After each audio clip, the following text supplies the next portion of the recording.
Армысыздар, сіздермен бірге Қайнар Кезет медиа орталығы. Құрметті біздің көрермендеріміз, бүгін біз педагогикалық диалог жобасын жалғастырамыз.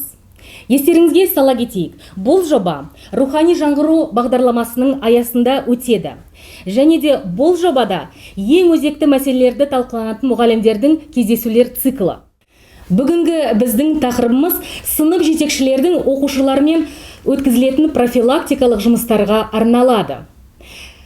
Құрметті көрермендер, біздің қонақтармен таныстырайық. Сыздықова Жанагүл Қайратқызы, номер 18-ші орта мектебі. Және де екінші біздің қонағымыз Ақмағамбетов Қуанышбек Оразбекович, 11-ші орта мектеп, Екібастұз қаласы. Жанагүл ханым, сіздің педагогикалық стажыңыз 27 жыл. Ұстаздық жолыңыз туралы бізге айтып берсеңіз. Мен енді өзімді таныстыра кетсем, мен өзім ұстаздық әулетін деп толық айта аламын.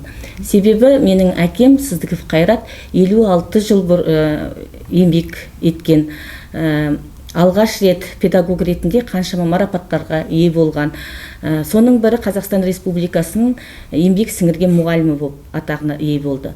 Анам екеуі 7 бала тәрбиелеп, соның 5-еуіміз әке жолын қуып мұғалім болдық. Сіз бастауыш мектептің мұғалімісіз, дұрыс қой? Дұрыс айтасыз. 1992 жылы мектепті педучилищені аяқтап, одан кейін мен өз қызметімді бастауыш сынып мұғалімі ретінде атқардым.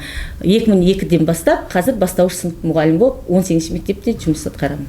Білім негізі бастауышта деген қағиданы берік ұстап, мектеп табалдырығын аттаған бүлдіршіндерге сапалы білім, саналы тәрбие беруде мақсат етіп келемін. Рахмет, Жанагүл ханым. Ал енді Қуанышбек мырза, сіз профилактикалық жұмыс бойынша директор орынбасары болып жұмыс атқарғаныңызға қанша жыл болды? Және де сіз келгенде негізі қандай жағдай болды сіздің мектептеріңізде? Рахмет сұрағыңызға. Мен жалпы 12 жыл жалпы өтілім бар мектепте. Оның ішінде директордың тәрбие орынбасары ретінде 7 жыл жұмыс жасаймын. Мен келген уақытта біздің мектеп орысша мектеп болатын тұғын, содан кейін оны қазақшаға аударған болатын. Аралас мектептен қазақша мектепке айналып отқанбыз. Осы сәтте мектептің жағдайы, былайша айтқанда, қиындау болды сәл. Себебі тіркеуде тұрған балалар өте көп болатын. Кешіріңіз, Қуанышбек ағай, сізде жаңағы мектебіңізде қанша бала болды, және оның қаншасы жаңағы есепте тұрған балалар болып саналды? Бізде енді ол кезде 800-ге тарта оқушы оқитын, дәл сол кезде. Дегенмен де бізде қалалық кәмелетке толмағандардың тіркеуінде 3 бала, және мектепшілік тіркеуде 4 бала, сонымен қатар бізде жайсыз отбасы деген бар, соның құрамында 6 бала тіркеуде тұратын. Біз осы сол кезде мен өзіме сұрақ қойған болатын. Мен осы жалпы проблемамен, ол проблема үлкен, қалай жұмыс істеймін, және менің мақсатым бұл статистиканы нөл қылу, яғни былайша айтқанда жұмыс жасап, соңында тіркеуде тұратын оқушылардың санын азайту болады. Жанагүл ханым, сіздің тәжірибеңізде осындай балалар болды ма? Енді бізде ондай құқық бұзушылық деп бастауыш сыныптың баласын айта алмаймыз. Ондай балалар болмайды, өйткені алғаш мектеп табалдырығын аттаған балаларда олар әлі ақ ниетпен келеді, ешқандай ондай ойлары болмайды. Бірақ оларда да қиын деп айта аламыз. Оны қиын деп айту себебі балалардың келген кезде әр отбасының бір еркесі болып келеді. Мысалы, олар жаңағы келген мектепке өздерінің бір ерекше психологиялық ойлармен келеді. Жаңағы мектептің ережесіне әлі қалыптаспаған балалар табалдырығын аттайды мектептің. Бірақ оның ішінде де ондай балалар болады деп айтам, бірақ тіпті құқық бұзушылық емес, онда балалар біреудің еркесі болғандықтан, мысалы, таңертең тұруға ерінеді, сабақты жиі босататын балалар болады. Немесе ата-аналары мектептің ережесіне әлі дұрыс түсіне білмегендіктен баланы бірден сабақтан жіберіп, бірде жібермеуге болады. Мысалы, балалардың ата-аналардың кей уақытта балалар жаңағы ұжымға бейімделмеген балалар болады. Сондай балаларды біз мысалы қиындық өзімізге тудырады деп сөйтіп айтамыз. Келісемін мен сізбен. Себебі мысалы сыныпта 20-30 бала білім алса, олардың мінездері әртүрлі болады. Әрине, көбіне менің статистикам бойынша, өзімнің тіркеуде тұрған оқушыларым бойынша, олардың көбі бастауыш емес. Оларды мына жасөспірім шаққа келген уақытта тіркеуге қойылады. Себебі ол кезде олардың жаңағыдай мына бастауыштан орта буынға өткендегі мына жас ерекшеліктері әсер етеді. Рахмет. Жанагүл ханым, енді былай ғой, 9-ті жүріс-тұрыс мінез-құлықтар жасөспірім кезде басталады. Соны болдырмас үшін алдын ала сіздер бастауыш мектепте қандай жұмыс жасайсыздар, қандай іс-шаралар өткізесіздер? Және де мысалы қандай технологияларды қолданасыздар? Дұрыс айтасыз. Енді мына біз бастауыш сынып болғандықтан жаңағы балалардың жас айтты ғой, жас ерекшеліктері бізде ол кішкентай әлі балалар болғандықтан біз енді ол ата-аналардың кей уақытта түсінбеушілік, мысалы балалардың жаңағы қарым-қатынасын біз алдын ала іс-шараларын жүргіземіз. Бұл шараларға біз көбінесе ата-аналармен тығыз байланыстамыз. Себебі бітей баланың әлі де мысалы өзінің мені жоқ көбінесе. Сондықтан біз бірінші балаға мен деген сөзді қалыптастыруға тырысамыз. Екіншіден, ата-аналардың, мысалы, мен жай айтып өтсем, мысалы, балалар кешігіп келеді дейміз, мысалы сабақтан босатады. Оған көбінесе себеп болатын бітей бала өзінен тұрып келе алмайды, мысалы, сабақты келгісі келсе босата салмайды, оған бәрібір ата-ана жауапты. Өйткені бізде ата-ана үлкен, әлі балалар өзі үшін жауап бере алмайды. Сондықтан біз көбінесе ата-аналармен тығыз байланыстамыз. Сосын ата-аналарға былай түсіндіреміз, балалардың жетістігіне көбінесе сіздер кедергі жасайсыздар, баланың қызығушылығын сіздер жоғалтасыздар. Сондықтан барлық нені бірігіп ата-аналармен біз шешуге тырысамыз. Рахмет, түсінікті. Қуанышбек мырза, енді бастауыш сыныптарда Жанагүл ханым айтқандай ата-аналар жауапты, балдарына. Бірақ есейген кезде не әсер етеді оларға? Сана сезімдері қандай болады? Сол туралы айтып берсеңіз. Менің ойымша, жалпы балаға сенім арту керек. Балаға сену керек. Себебі баланың әлі буыны қатаймаған, олар еліктегіш келеді. Яғни жаман әдеттер болсын, яғни бағыттарын өзгертіп жүріп әбден мүмкін. Мысалы, оның қасындағы достарына байланысты, сол достары кім, қайда барады, қай кезде кіммен жүреді деген сияқты ата-аналар хабардар болу керек. Және ата-анамен қатар мектептегі мұғалімдер, яғни хабардар болу керек, сынып жетекшілерді айтамыз ғой, хабардар болу керек. Сонда мына жерде үштік, жаңағыдай былайша айтқанда, қазір тілім айтқанда 3D деп айтсақ та болады, мысалы. Үштік ата-ана, мұғалім, оқушы бірлесіп жұмыс жасайтын болса, онда бұндай тәртіп бұзушылықтың біз алдын аламыз. Енді сіздің динамикаңыз қандай қазір мектепте? Жағдай қандай? Енді мен жұмысым стилі былай ғой. Мен ең алдымен ата-аналармен көп жұмыс жасаймын. Себебі ата-аналарды ашық диалогқа шақырамын. Мен ата-аналармен ашық диалогқа шақырамын. Ата-аналарға кез келген болған проблемаларды ата-аналар маған еркін құпия түрде айта алады.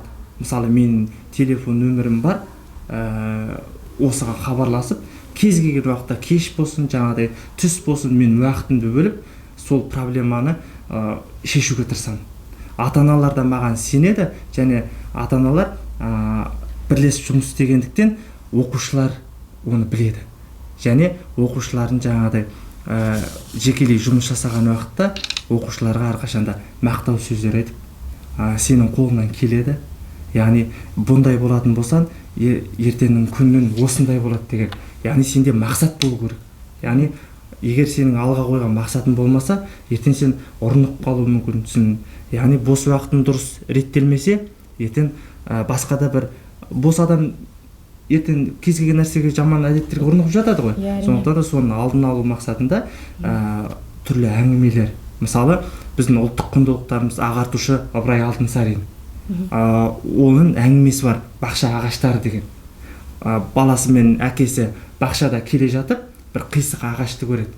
Содан баласына айтады: міне балам, көрдің ба, бағып қағусыз өссең, сен де осындай қисық боласың. Егер тәрбие алмасаң, білім алмасаң, міне осы сияқты ешкімге керексіз болып қаласың. Егер білімді алып, жаңағыдай тәрбие алып, тыңдап, салауатты өмір салтын қалып тұрсаң, сен мына ағаш сияқты, яғни сенен жеміс алатын болады, сен біреуге пайдаң тиетін болады. Абай атамызда сен де бір кірпіш дүниеге кетігін таптап арқалан дейді. Яғни әрбір бала кірпіш болып қалану керек, яғни өмірде өз орнын табу керек. Міне осы арқылы ата-аналармен де, оқушылармен де осы құндылық туралы сөйлесуіміз керек. Біз сонда өзіміздің рухани құндылығы мына жүрегінде соны байытсақ, бала ешқандай тәртіпсіздікке неге бармайды. Сол себепті осындай жұмыстардың арқасында қазіргі осы 5 жыл көлемінде мектебімізде құқық бұзушылық жоқ. Мысалы, әрине шүкіршілік етеміз. Ең алдымен өйстіп мектеп әкімшілігі, сынып жетекшілер, ол жалғыз менің қолымнан келмейтін іс қой. Сондықтан да бірлесе мектеп болып ұжыммен жұмыс істеудің арқасында біз осындай жетістіктерге жетіп отырмыз. Керемет, өте қуаныштымыз сіздер үшін, мектептеріңіз үшін. Жанагүл ханым, мысалы менің ойымша, әрбір балаға мұғалім ең біріншіден дос болу керек. Сіз сонымен келісесіз ба? Әрине, ең бірінші ол енді отбасында оның анасы, аналары болады. Ал енді бастауыш сыныпқа келгенде, енді оларды бізде 4 сабақ па, сол 4 сабақта анасының қызметін бастауыш сынып мұғалім атқарады. Солай емес пе? Оның жаңағы ренішісінде, қуанышында бөлісетін біз. Сондықтан мен келісемін, балалармен тығыз байланыста жұмыс істейтін балалар бізге сенетіндей, бізді өзінің балаларымен қарым-қатынасқа дұрыс түсетіндей бағытты беруші барлығы бастауыш сынып мұғалімі. Рахмет. Қуанышбек мырза, сіздің ойыңыз бұл туралы? Әрине, мұғалім дос. Мысалы, мен осы оқушылармен доспын. Мені бәрі құрметтейді. Кейде оқушылардың айтатын құпиялары болады, проблемалары болады. Маған келеді: ағай, осындай жағдай болып тұр. Бізде мектепте сенім жәшігі де бар ғой. Бір қиындық туындаған жағдайда айта алмаса ешкімге, сенім жәшігіне өздерінің жаңағы сұрақтарын тастайды да, біз аптасына бір рет оны тексеріп отырамыз. Дегенмен де кейбір оқушылар маған тікелей келіп, маған осы қысым көрсетіп жатыр, маған осындай талап етіп жатыр деген сияқты, қолқамға қол көрсетіп жатыр деген сияқты әңгімелерін тікелей маған әкеледі. Мен оларды барып даттап, жаңағыдай барып ұрсып деген сияқты, жоқ, мен оларды достастырып жіберемін. Міне, өйстіп мен өтірік айтқызбай оқушыларды жаңағыдай өзіме, менде бір мінез бар, қарапайымдылық. Мен әрқашанда күліп жүремін. Жүзімнен мен үйде де, көшеде де, мектепте де бір қалыптамын. Позитивті болып жүресіз, иә? Позитивті боламын. Мен даладағы мәселені ешқашанда жұмыспен араластырмаймын. Бір қалыпты. Сондықтан да мен ата-анамен болсын, оқушылармен болсын, бір қалыпты жұмыс істеймін, және мен оқушылар мені көбіне достар деп санайды. Сонымен қатар мен олармен бірге бос уақытымда футбол ойнаймын, өзім жақсы көремін. Оларды ертіп аламын да площадкаға алып барып, жаңағыдай түрлі спорттық ойындарға, баскетбол болсын, волейбол болсын. Кейде қиын оқушыларымыз айтады: ағай, физрук ағайлардың уақыты болмай жатыр, маған бізге спорт залды алып бересіз ба? Пожалуйста. Мен жаңағыдай өзім жауапкершілікке алып, ол оқушылардың қайтуына, жаңағыдай аман-есен үйіне жетуіне жаңағыдай өзім жауап беремін деп, физкультура, дене шынықтыру пәні мұғалімдерінен жаңағыдай спорт залды уақытша сұрап алып, солармен бірге волейбол ойнап. Бұл дегеніміз сенімділік. Егер біз оларға көп сенетін болсақ, олар жаңағы нелерді орындайтын болады, өзің қойған талаптарды. Сол сияқты қысты күні коньки, шаңғы тебеміз деп, біздің қаламызда қолжетімді емес қой ондайлардың барлығы. Ақшасын төлейсің, олаған жағдайы жоқ алатын. Дегенмен де мектепте жаңағыдай коньки, шаңғыларды уақытша беріп, себебі уақытымен жаңағыдай қайтарып әкеп тұрса, олар бірден жаңағыдай өзіңізге деген сенімділікке кіре береді. Сонда бірлесіп оларда түсінеді. мен біреуге жақсылық жасасам, немесе біреу саған жақсылық жасап отыр, неге мен өзім жақсылық жасамасқа деген сияқты оларда ойлары да өзгере бастайды. Сөйтіп жаңағыдай жаман әдеттерден, мысалы зиянды әдеттерден аулақ болады ол. Рахмет, Қуанышбек, сізге методикаңыз дұрыс екен, керемет екен. Енді біздің бағдарламамыз, біздің жобамыз аяқталуға жақын. Сіздің тілектеріңіз болса, біздерге деген, оқушыларыңызға деген, мүмкін ата-аналарға деген. Жанагүл. Енді мен Антон Макаренконың сөзімен қорытындылағым келеді. Ол тілек ата-аналарға да, тәрбиелеуші біздерге де, барлығымызға ортақ. Адамды тәрбиелеу, демек оның ертеңгі қуанышқа ие болатын келешек жолын тәрбиелеу деп. Осы сөзбен аяқтағым келеді. Рахмет. Қуанышбек мырза.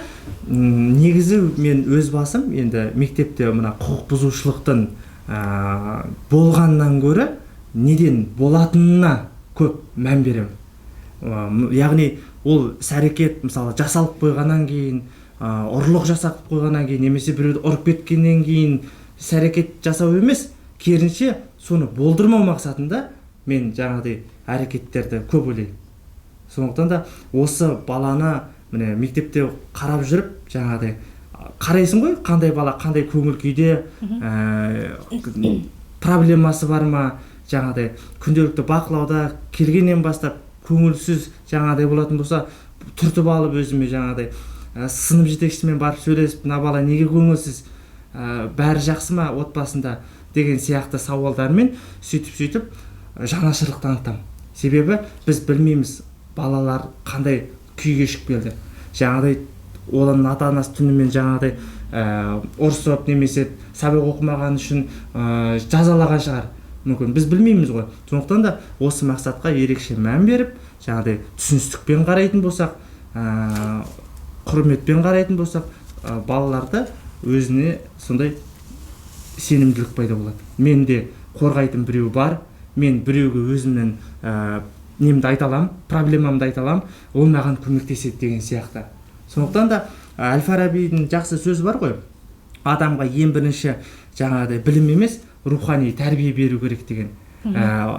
Тәрбиесіз берілген білім ол адамның қас жауы дейді. Сондықтан да ол келешекте оның барлық өміріне апат алып келеді дейді. Сондықтан да мен осы ұстанымды ұстана отырып жұмыс жасаудамын мектепте. Себебі мен балалармен жұмыс жасағанды ұнатамын. Көптен көп рахмет сіздерге, сіздердің жұмыстарыңыз үшін, осындай біздің ақылды ұрпақ тәрбиелегендеріңіз үшін көптен көп рахмет. Сіздерге тілейтініміз тек қана денсаулық, еңбектеріңіз жемісті болсын дейміз. Ал енді осымен біздің бүгінгі педагогикалық диалогымыз, әңгімеміз аяқталады. Көңіл бөлгендеріңіз үшін алғысымызды білдіреміз. Келесі кездескенше сау болыңыздар. Сау болыңыз.